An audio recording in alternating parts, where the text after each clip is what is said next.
బాబు, నువ్వు ఈ ఊరిని ఈ జనాల్ని మార్చడానికి ఇక్కడే ఉండిపోయావట.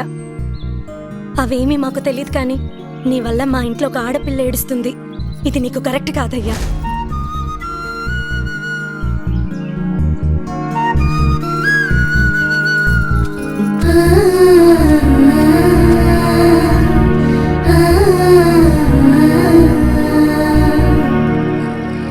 నా ఆలోచన అంతా కృష్ణ గురించే. నా వల్లే తను సఫర్ అవుతుంది. రేయ్, మళ్ళీ కాల్ చేస్తారా?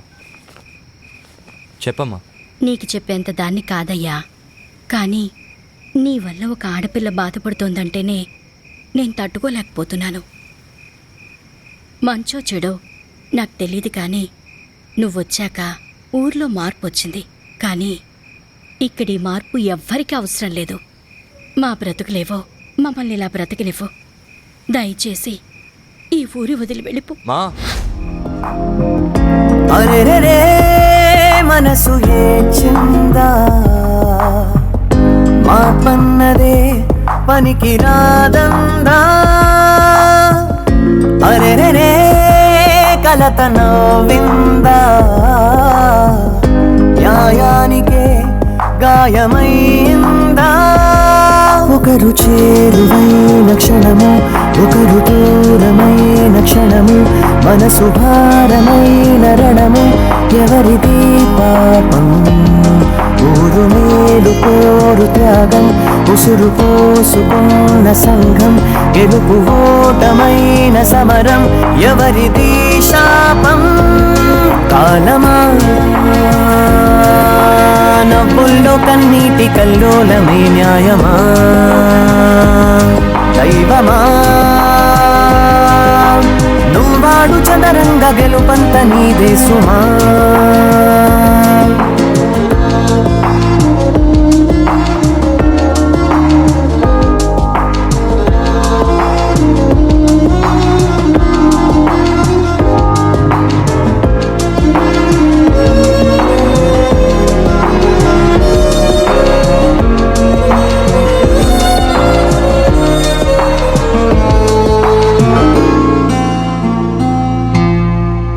స్వార్థాల సిద్ధాంతం, పెడదారి ధనదాహం, ఎన్నాళ్లకో మారేను ఈ గురి వింద సమాజం. మదిలోని నీ జ్ఞాపకం, ఇన్నాళ్ల తన పెంపకం, పసి ప్రేమనే మసి చేసిన పిసినారి అనుమానము.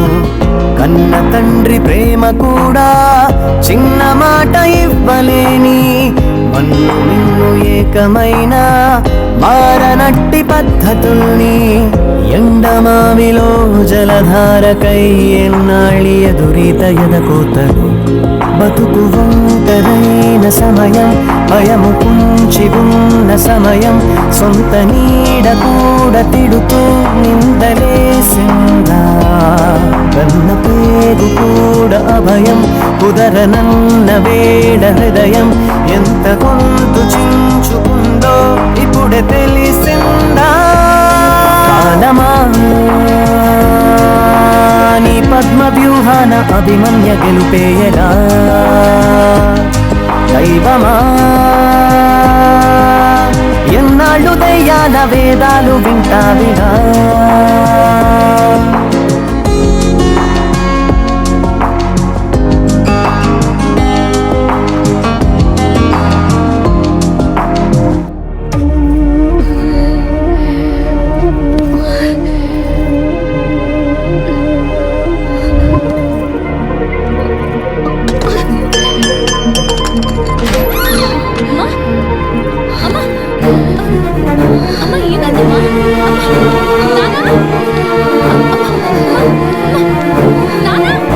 తనకు గుండె జబ్బు ఉందన్న విషయం మీకు తెలీదా? తెలీదయ్యా. అది ఇప్పుడొచ్చిన వ్యాధి కాదు, ఎప్పటినుంచో ఈ సమస్య ఉంది. ఆ విషయం మీరు గమనించలేదంతే. మరి ఇప్పుడు ఎలాగయ్యా? ఆపరేషన్ చేయాల్సి వస్తుంది. చెయ్యండి అయ్యా. సరే, అయితే కొన్ని టెస్టులు స్కానింగ్లు చేయించాల్సి ఉంటుంది. చెయ్యండి బాబు. మన హాస్పిటల్లో కాదు, ఇవి బయట చేయించాల్సిన టెస్టులు. అదేంటయ్యా? ప్రభుత్వ ఆసుపత్రిలో ట్రీట్మెంట్ వరకు చేయగలం, కానీ మెడిసిన్స్ అలాగే టెస్టులు బయటే చేయించుకోవాలి. వీటికి ఖర్చు ఎంత అవుతుంది సార్? సుమారు 50-60 వేలు అవ్వచ్చు. మిగతా లెక్కలు తర్వాత చూసుకుందాం.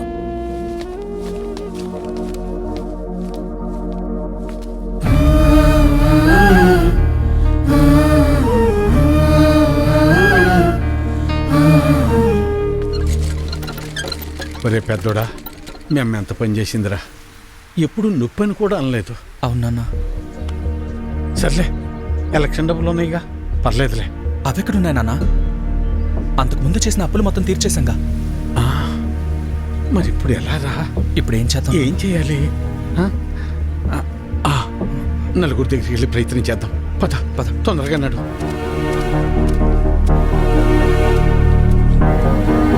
అయ్యా సుబ్బయ్య గారు,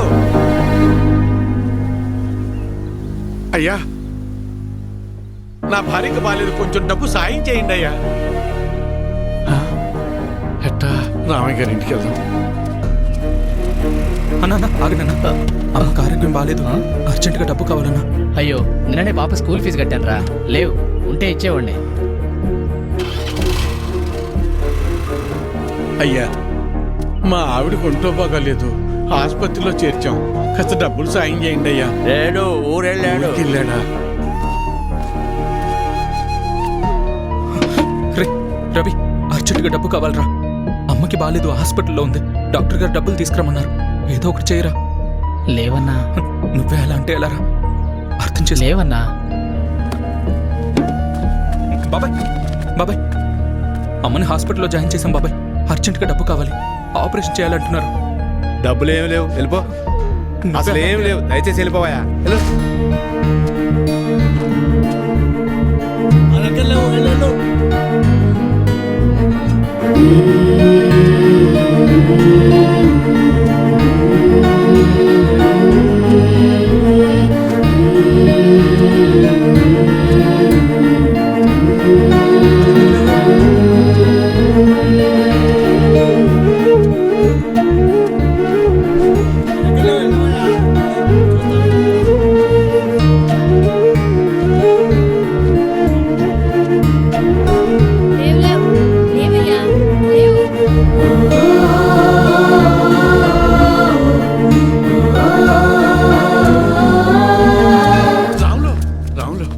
ఏంటి వీరన్నా?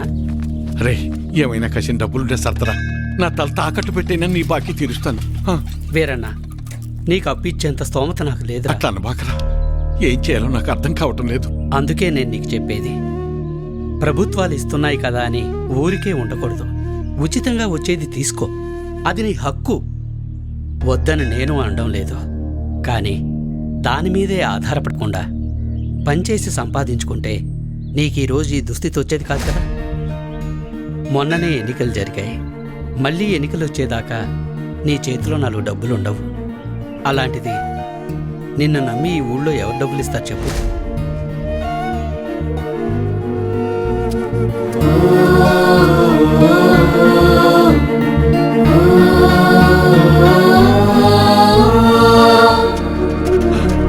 ఆపండి, ఆపండి, ఆపండి. నమస్కారం అయ్యా. నా భార్య హాస్పిటల్లో ఉంది, ఆరోగ్యం బాగాలేదు, కాసిన డబ్బులు సాయం చేయండి అయ్యా. రే, ఎలక్షన్లోనూ సాయం చేసి ఆరోగ్యం బాగోపోతే సాయం చేసి అదే పనిగా చేస్తారా? అంత మాట అనకండి అయ్యా. అన్నిటికీ నేనేమన్నా దేవుణ్ణేంట్రా? అయినా ఇలా పంచుకుంటూ పోతే ఎప్పుడురా, నేనెప్పుడురా బతికేది? అది సరేనయ్యా, ఇక్కడ ప్రభుత్వ ఆసుపత్రిలో ఉండాల్సిన సదుపాయాలు అసలు ఎందుకని లేవయ్యా? అబ్బో, నన్నే ప్రశ్నిస్తున్నావా? అయినా నేను గెలిచింది ఇప్పుడే కదా. నీకన్ని వివరాలు కావాలంటే వెళ్ళి నీ పాత నాయకున్నాడు, అన్ని వివరంగా చెప్తాడు. పదరా. అబ్బా, నా ముందు నుంచుని నన్నే ప్రశ్నిస్తున్నావా? లేదయ్యా. నీకు లెక్కలు చెప్పడానికి నేనిప్పుడు మీ లీడర్ని కాదు కదా. నన్ను కాదని వేరే వాడిని గెలిపించుకున్నారు. వెళ్ళి అని అడగండి. ఆయన్ని అడిగితే మిమ్మల్ని అడగమన్నారండి. అవునా? సరే కానీ మొన్న ఎలక్షన్స్కే డబ్బులెంత ఇచ్చానరా నీకు? ఓటుకి 2000 కాదు రోయ్, అందరికీ 2000 ఇస్తే మూసుకుని తీసుకోకుండా నువ్వు డిమాండ్ చేసి మరీ 3000 తీసుకున్నావు కదా, మరీ ఈసారి అయితే మీకు పండగే రోయ్. ఒకే ఎలక్షన్కి 2 సార్లు వచ్చారా డబ్బులు, జాక్పాట్ మీకు. ఆ డబ్బులన్నీ ఎక్కడి నుంచి వచ్చాయనుకున్నావురా? నా జేబులోంచి కానీ తీసిచ్చాననుకున్నావా? మీకు ప్రభుత్వం ద్వారా వచ్చిన సహకారాలన్నీ రూపాంతరం చెంది డబ్బుగా మీ చేతికి వచ్చాయి. దీన్ని బట్టి నీకేమర్థమైంది? అవ్వా కావాలి బొవ్వా కావాలంటే కుదరదు రోయ్. అయ్యా, నేను లెక్కలు అడగటానికి రాలేదయ్యా. నా భార్య సావు బతుకుల్లో ఉంది. కాస్త డబ్బు సాయం చేసి నా భార్యకు ప్రాణభిక్ష పెట్టండి అయ్యా. ఏరా, ఇందాక అడిగావు, ఇప్పుడు అడుక్కుంటున్నా. ఇదేరా మీ దగ్గర వచ్చిన చిక్కు. అయినా డబ్బులు తీసుకుని మరీ నన్ను ఓడించారు కదరా, అయ్యా అనుభవించండి.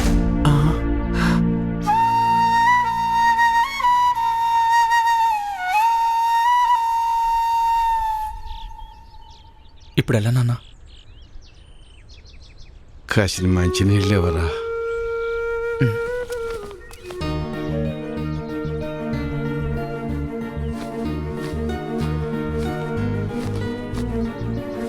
తీసుకున్నాను.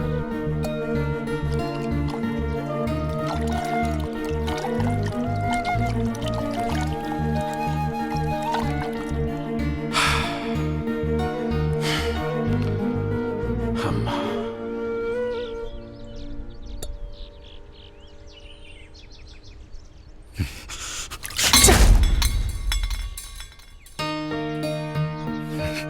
కన్న తల్లిని కాపాడుకోలేని బతుకు కూడా ఓ బతికేనా?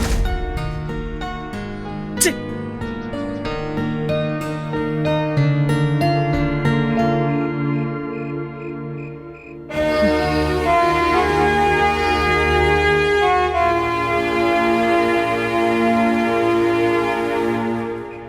మొన్ననే ఎన్నికలు జరిగాయి. మళ్ళీ ఎన్నికలు వచ్చేదాకా నీ చేతిలో 4 డబ్బులుండవు. అప్పు పుట్టాలి అంటే ఎలక్షన్స్ రావాలి అంటే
ఇప్పుడు మిమ్మల్ని నన్నెందుకు చంపడానికి వచ్చారని అడగాల, లేక నన్ను చంపడానికి వచ్చి ఎందుకు కాపాడారని అడగాల? ఏమని అడగాలి? ఆవేశంలో మిమ్మల్ని చంపాలని వచ్చిన మాట నిజమేనయ్యా.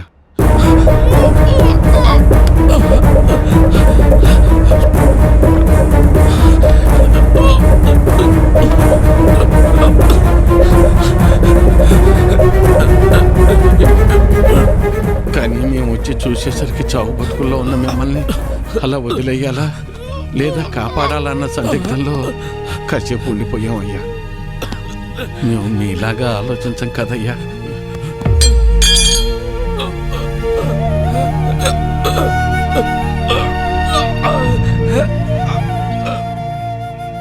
మేము సామాన్యులం, అందుకే మిమ్మల్ని కాపాడామయ్యా.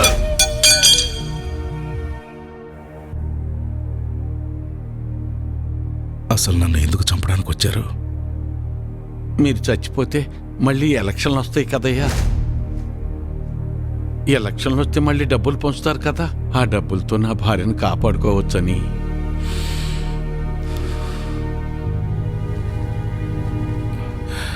డబ్బు పారేస్తే దేనైనా సొంతం చేసుకోవచ్చు అనుకునే మాకు నువ్వు మాట్లాడిన ఒక్క మాట చాలు మేమెంత పెద్ద తప్పు చేసామో తెలియటానికి. నన్ను క్షమించు వీరన్నా. అయ్యో, నీ భార్యను కాపాడే బాధ్యత నాది. ఎంత ఖర్చైనా పర్వాలేదు, నేను చూసుకుంటాను. అయ్యా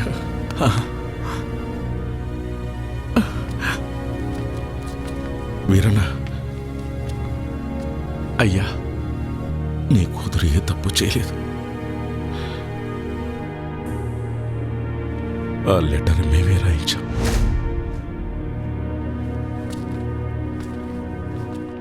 డాక్టర్ గారు, డాక్టర్ గారు, అయ్యా నా భార్యకి టెస్టులు స్కానింగ్ చేయాలన్నారు. ఇదిగోనయ్యా డబ్బులు తెచ్చానయ్యా, దయచేసి నా భార్యని కాపాడండి అయ్యా. సారీ వీరయ్య, మేమెంత ప్రయత్నించినప్పటికీ కాపాడలేకపోయాం.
ఇదంతా నేనే చేశాను, నిన్ను నేనే చంపేశాను. అగ్ని సాక్షిగా నీకు తోడుంటానని మాటిచ్చాను, కానీ అదే అగ్నిలో నువ్వు కాలి బుక్కైపోతుంటే ఏమీ చేత కాని వాళ్ళ చూస్తూ ఉన్నా. 7 అడుగులు నడిస్తే ఆ బంధం 7 జన్మల పాటు ఉంటుందంటారు. వద్దు వద్దు, ఇక నేను నీకు భర్తగా ఇంకా ఏ జన్మలోనూ రాకూడదు లక్ష్మి, రాకూడదు. నన్ను క్షమించు లక్ష్మి, నన్ను క్షమించు.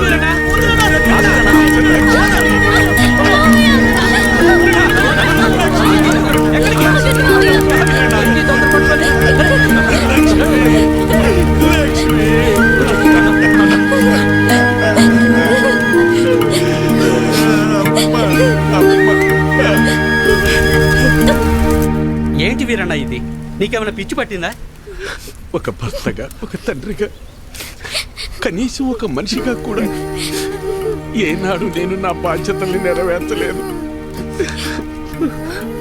ఎవరి మీద ఆధారపడకుండా నా వృత్తిని నేను చేసుకుని ఉంటుంటే ఈ రోజు నీకు ఈ దుస్థితి వచ్చేది కాదు లక్ష్మి, వచ్చేది కాదు. నా జీవితాన్నే కాకుండా నా కుటుంబాన్ని కూడా అమ్మేశాను.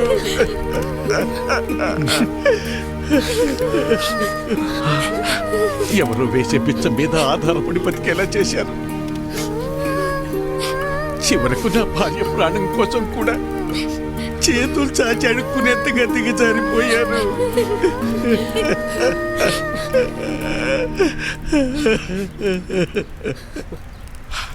ఈరోజు నాకు వచ్చిన ఈ స్థితి రేపు మీలో ఎవరికైనా రావచ్చు, కానీ రాకూడదు. అయినా నా భార్యని కాపాడుకునే హక్కు కూడా నాకు లేదా? ఆ హక్కును పొందే అర్హత నాకు లేదా? ఆరోగ్యం, విద్య ఈ దేశ పౌరులుగా మన ప్రధాన హక్కులు అంటారే, మరి మరి వాటిని పొందే అర్హత నిజంగా నాకు లేదా? నాకు అర్హత లేదు, నాకు అర్హత లేదు. నాకే కాదు, మనలో ఎవ్వరికీ అర్హత లేదు. మనల్ని మనం అమ్ముకున్న రోజే ఆ అర్హతను మనం కోల్పోయాం, ప్రశ్నించే హక్కును కూడా కోల్పోయాం. చివరికి ఎవరితోనూ నా కూతురుకు సంబంధం అంటగడితే కూడా ఇది నిజమా కాదా అని కనీసం నా కూతుర్ని కూడా నేను అడగలేకపోయాను. ఇంతకాలం అందరినీ మారమని చెప్పాను, కానీ అసలు మార్పు నాలో రావాలని ఆలస్యంగా తెలుసుకున్నాను. నాలో మార్పు రావాలి. నాలా ఆలోచించే ప్రతి ఒక్కరిలో మార్పు రావాలి. మనం బానిసలమనే భావన తొలగాలి. అందుకు మన ఆలోచన మారాలి. ఆ మార్పు దిశగా మనల్ని ముందుకు నడిపే అభినవ్ లాంటి నాయకుడు మనకు కావాలి. అయినా ఆ కుర్రాడు చాలాసార్లు చెప్పాడు నన్ను మారమని. నాలాంటి వాళ్ళలో మార్పు కోసం అతను చాలా తపన పడ్డాడు. మనందరం అతనికి ఏమిచ్చాం? అతన్ని ఈ ఊరి నుంచి తరివేద్దాం అనుకున్నాం.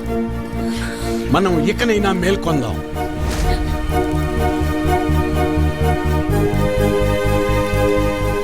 మనం మారడానికి అభినవ్ రూపంలో ఒక అవకాశం వచ్చింది. ఆ అవకాశాన్ని మనం చేజార్చుకోవద్దు.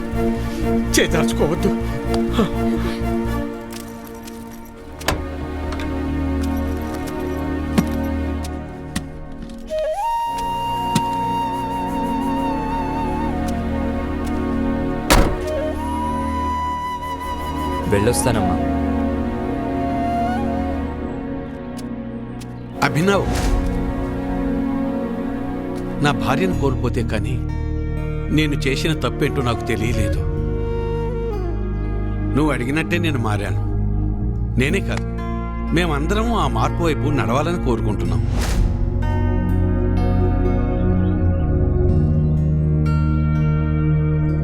మా నాయకుడిగా ఉండి మమ్మల్ని ఆ దిశగా నడిపించు. ప్రశ్నించే నీ గొంతుకు మా గాళాన్ని కూడా జోడించి ఆ ప్రశ్నకు ఊపిరిపోద్దాం. నేను నాయకుడిని అవుదామని కాదండి, మీలో ఈ మార్పు కోసమే నా ఈ తపన.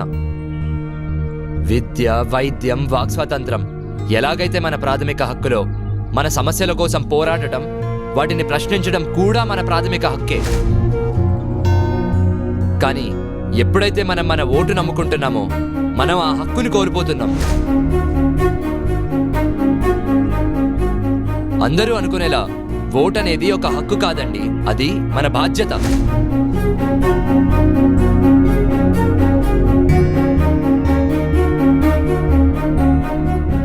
ఒక్కసారి డబ్బు తీసుకోకుండా ఓటు వేసి చూడండి. అప్పుడు మీకే తెలుస్తుంది రాజెవరో సేవకుడెవరో.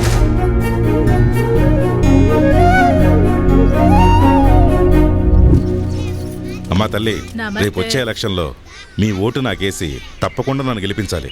డబ్బులు ఏమిస్తావు? ఏంటి డబ్బా? 2000 2000 ఓటుకి. మా ఇంట్లో 4 ఓట్లు ఉన్నాయి. 4 ఓట్లు అంటారా? 8000 ఇచ్చేరా. ఆగు.